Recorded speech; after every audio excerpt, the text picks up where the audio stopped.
Hey guys, bonjour à toutes, bonjour à tous, Edouard Montaz, directeur Europe de Wisdom Golf, de retour aujourd'hui pour une émission spéciale, bilan du Masters 2024 remporté par l'immense Scotty Scheffler, et on va parler surtout de la 12e place historique de Mathieu Pavon qui signe la meilleure place qu'un Français n'ait jamais fait au Masters d'Augusta. Et pour en parler, j'ai en ma compagnie Alain Alberti, coach du Tour européen, coach depuis plus de 20 ans de Raphaël Jacquelin, mais aussi de la jeune et prometteuse Pauline Roussin-Bouchard. Bonjour Alain, bonjour à toutes, bonjour à tous. Et j'ai aussi en ma compagnie Benoît Ducolombier, le druide du golf français qui a été, on s'en souvient tous, en tout cas les passionnés de golf, le coach de Victor Dubuisson et qui est aussi, une fois n'est pas coutume, l'ancien coach de Mathieu Pavon qui nous parlera de sa vision du cheminement de Mathieu pour en arriver à cette 12e place historique. Bonjour Benoît. Bonjour. Et on aura à la fin de cette émission un invité VIP, un invité star de la chanson française, star du cinéma français.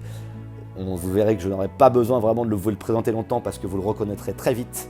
Mais je vous garde la surprise pour la fin de cette émission. Il viendra nous parler de sa nouvelle passion née exactement pendant ce Masters 2024.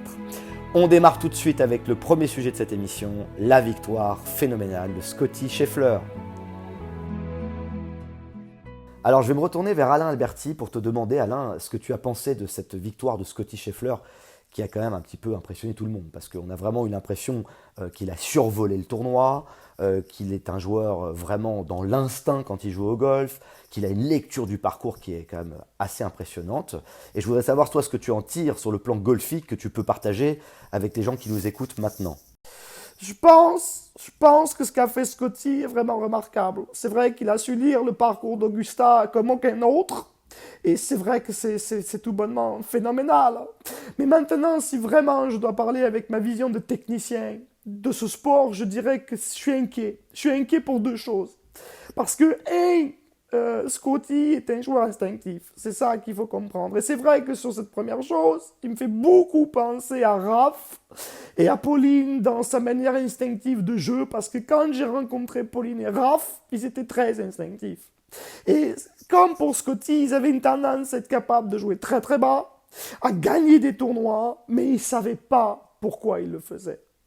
Et j'ai le même ressenti quand je vois Scotty et quand je regarde ce swing, qui est pourtant un swing qui est le sien. Donc il faut laisser, c'est vrai, les gens être eux-mêmes quand ils jouent au golf. Mais c'est un swing que je le regarde au ralenti à 1500 images secondes ou à vitesse réelle qui a des fautes. Et c'est exactement pareil que Pauline. Dans le swing de Pauline, il y a des fautes et il faut les travailler. Et je sens que Scotty n'est pas un joueur qui a envie d'être capable de tout casser pour tout reconstruire.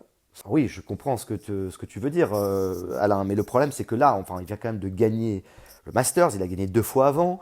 Il est numéro 1 mondial depuis 2 ans. Et alors, évidemment, ce que tu décris est intéressant parce que c'est vrai qu'il a un swing atypique avec ce pied qui glisse. Mais on est quand même obligé de constater que son golf instinctif est un golf qui percute tout le monde et qui gagne. Alors, même si ça gagne, pour toi, ça ne te suffit pas sur le plan technique, c'est ça, Alain? Comme je le dis toujours, ce qui compte, c'est pas la victoire.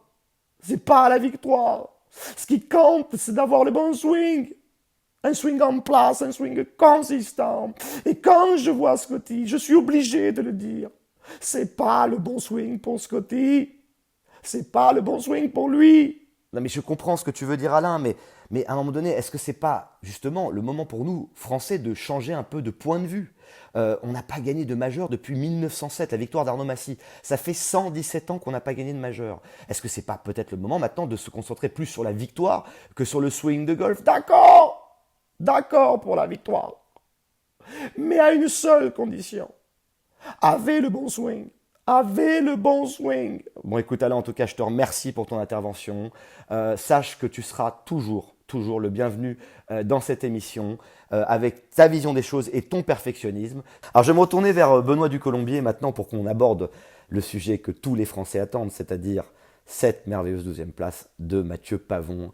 Alors Benoît, est-ce que tu peux nous raconter un peu ton ressenti et puis ce que tu penses de cette performance incroyable de Mathieu qui nous a tous, il faut le dire, fait rêver. Non mais c'est une très belle performance en fait. Pas seulement pour Mathieu en tant que joueur, mais en tant qu'humain en fait. Et ça, on ne pourra pas lui prendre. Voilà. Parce que ça boue dans la tête, là-dedans, dans les moments de pression. Et il a su rester fort, en fait. Et comme je l'avais dit pour Victor, mais c'est le troisième joueur qui m'a fait pleurer, en fait. Il m'a fait pleurer. Mais pas à cause de moi, à cause de lui, en fait. Parce que je sais tout le travail qu'il y a derrière. Et j'ai entendu avant le tournoi, mais il faut taper des draws pour gagner ce tournoi.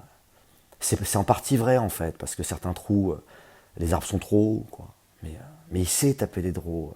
Je l'ai vu 1 heure taper des draws au practice, il sait taper des draws. Mais comme tous, en fait. Mais la force de Mathieu, c'est la force mentale, en fait.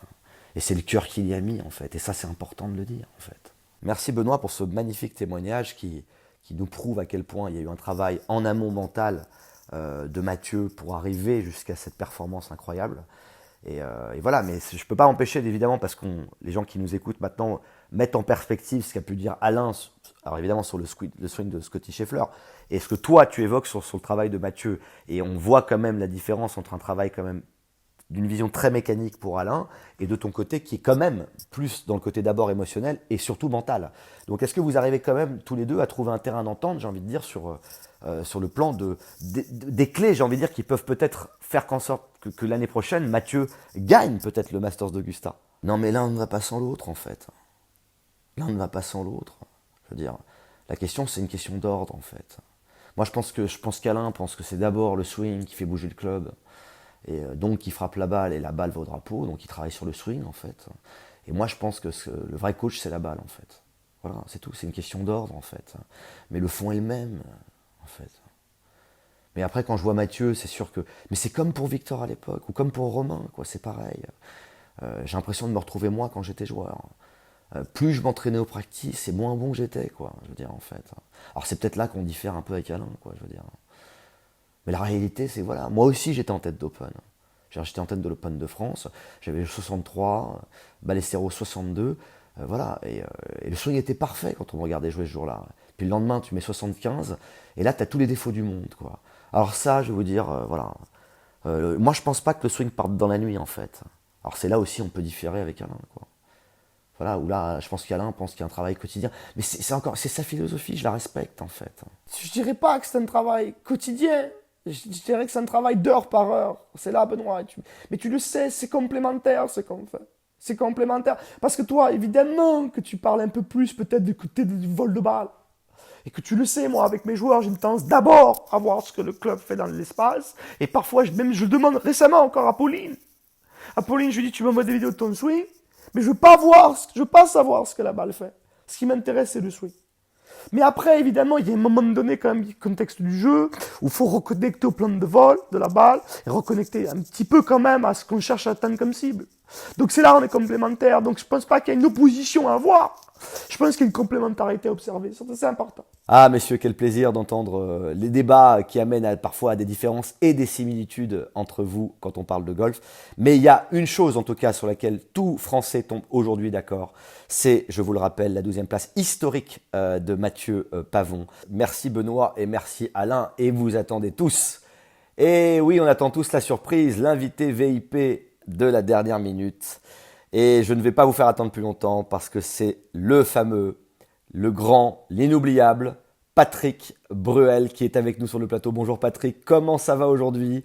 Je crois que tu as vécu une semaine incroyable avec le Masters d'Augusta. Raconte-nous un petit peu ce que tu as vécu. Bonjour à toutes et bonjour à toutes. Je suis tellement content d'être là aujourd'hui sur le plateau de cette émission de télé magnifique. Je suis vraiment content. J'ai vécu un Masters absolument époustouflant. J'en sors tout bouleversé. C'était bouleversant. J'ai vu ce que c'était que le golf, un moment de partage, un moment d'amour, un moment de fraternité. Et j'étais bouleversé par la deuxième place de Mathieu Pavon qui nous a montré qu'avec la rage, qu'avec le cœur, qu'avec l'amour, qu'avec l'envie, il avait su dépasser ses rêves. Et ça, c'est très important de le dire. Et je voudrais vraiment dire que le golf doit être beaucoup mieux porté en France, doit scintiller aux yeux de tout le monde. Et j'aimerais Benoît, j'aimerais Alain, j'aimerais Edouard, vous inviter tous autant que vous êtes, des passionnés comme vous êtes, comme moi pour la musique, des passionnés au concert des Enfoirés. Je pense que ce serait important que vous rentriez dans la troupe des Enfoirés pour faire écho au monde du golf, qui pour moi est une nouvelle famille maintenant, une nouvelle famille au monde du golf qui me bouleverse. Et voilà, je pense que ce qui est le plus important, c'est le partage. C'est le partage et l'amour. Et vraiment, merci de me recevoir. Merci Patrick pour cette super invitation. On va clôturer cette émission. On laissant Patrick partir avec Benoît, Alain pour un petit cours de golf autour d'un verre. Et voilà, j'espère que vous serez là pour la prochaine émission qui va regorger de surprises. Et je terminerai en vous disant qu'on imite toujours les gens qu'on aime. À très bientôt pour la suite.